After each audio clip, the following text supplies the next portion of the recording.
কুষ্টিয়া বাংলাদেশের দক্ষিণ পশ্চিমাঞ্চলে অবস্থিত খুলনা বিভাগের একটি জেলা, যেখানে রয়েছে বাউল সম্রাট লালন শাহের মাজার, রয়েছে রবীন্দ্রনাথের শিলাইদহ কুঠিবাড়ি, তাছাড়া রয়েছে বাংলাদেশের সবচেয়ে উঁচু টাওয়ার বিআরবি কেবল।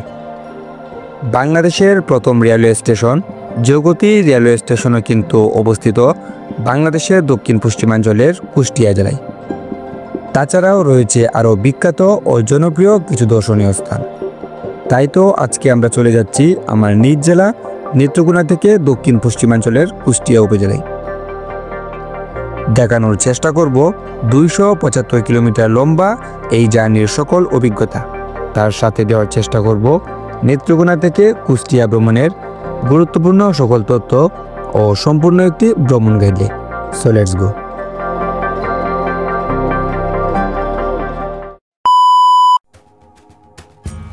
আসসালামু আলাইকুম। আমাদের এবারের কুষ্টিয়া যাত্রাটা শুরু হয় আমার নিজ জেলা নেত্রকোনা থেকে। আমাদের কুষ্টিয়া যাত্রায় এবারের ভ্রমণ সঙ্গী শামীম এন্টারপ্রাইজ, যেটা নেত্রকোনা থেকে মংলা রোডে রেগুলার যাতায়াত করে।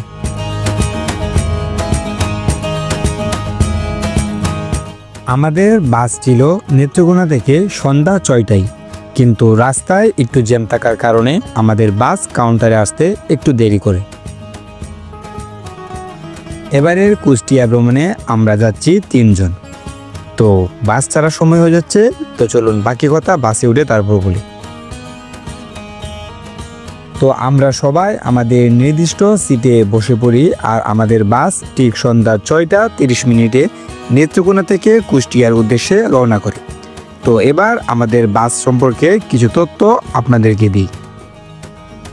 আমাদের বাস শামীম এন্টারপ্রাইজ, যার নেত্রকোনা থেকে কুষ্টিয়া পর্যন্ত টিকিট মূল্য জনপ্রতি 800 টাকা, আর মংলা পর্যন্ত ভাড়া আনুমানিক 1100 টাকা।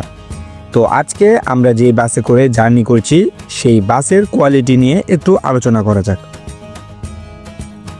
শামীম এন্টারপ্রাইজের বহরে থাকা এই বাসটি হলো হিনু 1J সিরিজের নন এসি একটি বাস, এবং এই বাসের ইন্টেরিয়রের কথা বললে মোটামুটি ভালোই ছিল।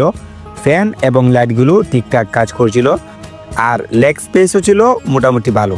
তাছাড়া সিটের কথা বিবেচনা করলে নন এসি বাসের ক্ষেত্রে ভালোই ছিল। যাই হোক, আপনাদের সাথে কথা বলতে বলতে আমরা চলে আসি ময়মনসিংহ। আর এই বাসের কিন্তু ময়মনসিংহ 30 মিনিটের একটা যাত্রা বিরতি রয়েছে। তো যারা ময়মনসিংহ থেকে যেতে চান তারা কিন্তু চাইলে ময়মনসিংহ থেকেও উঠতে পারেন।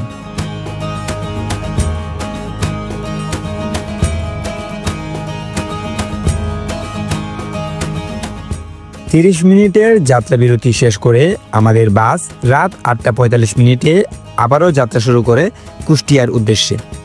আমাদের বাস কিন্তু ময়মনসিংহ, মধুপুর, সিরাজগঞ্জ, নাটোর হয়ে দেন কুষ্টিয়ায় যাবে, এবং এই যাত্রায় আমাদের বাস পাড়ি দিবে আনুমানিক 275 কিলোমিটার, এবং যেতে সময় লাগবে আনুমানিক 7 থেকে 8 ঘন্টা।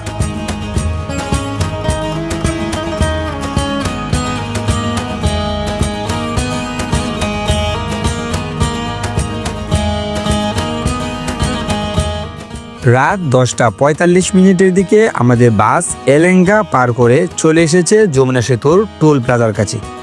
তো টোল পরিশোধ করে আমাদের বাস চলে যাচ্ছে যমুনা সেতুর উপরে। যমুনা সেতু হলো বাংলাদেশের দ্বিতীয় দীর্ঘতম সেতু, যেটা কিনা 1998 সাল থেকে চলাচলের জন্য উন্মুক্ত করা হয়। যমুনা নদীর উপর স্থাপিত এই সেতুটির দৈর্ঘ্য 4.8 কিলোমিটার, যেটা কিনা বোয়াপুর এবং সিরাজগঞ্জকে একসাথে যুক্ত করেছে।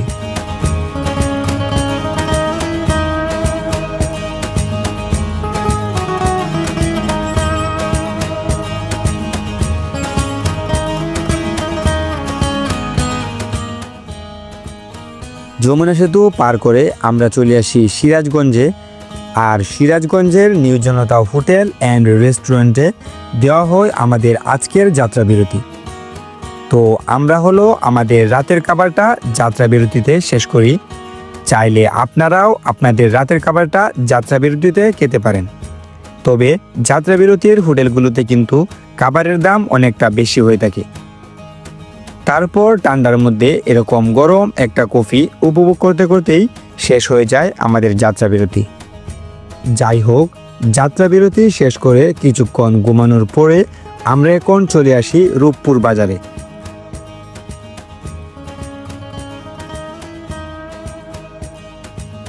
যেখানে বাংলাদেশের সবচেয়ে বড় মেগা প্রজেক্ট রূপপুর পারমাণবিক বিদ্যুৎ কেন্দ্রের নির্মাণ কাজ চলছে। রূপপুর বাজার অতিক্রম করে আমরা চলে আসি লালন শাহ সেতুতে। পদ্মা নদীর উপরে অবস্থিত এই সেতুটি কুষ্টিয়ার বিখ্যাত বাউল সম্রাট লালন শাহের নামে নামকরণ করা হয়। এই সেতুটি বাংলাদেশের তৃতীয় বৃহত্তম সেতু, যা কিনা পাকশী উপজেলা এবং বেড়ামারা উপজেলাকে সংযুক্ত করেছে।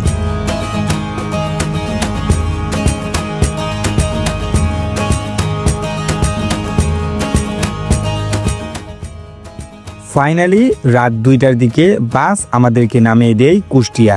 সেই সাথে আজকের জার্নিও আমাদের শেষ হয়ে যায়। তো আজকের ভিডিওটি ছিল আমাদের ঠিক এই পর্যন্তই। দেখা হবে আপনাদের সাথে নতুন কোনো জায়গায়, নতুন কোনো ভাবে। সেই পর্যন্ত আপনারা সবাই ভালো থাকবেন, সুস্থ থাকবেন। আল্লাহ হাফেজ।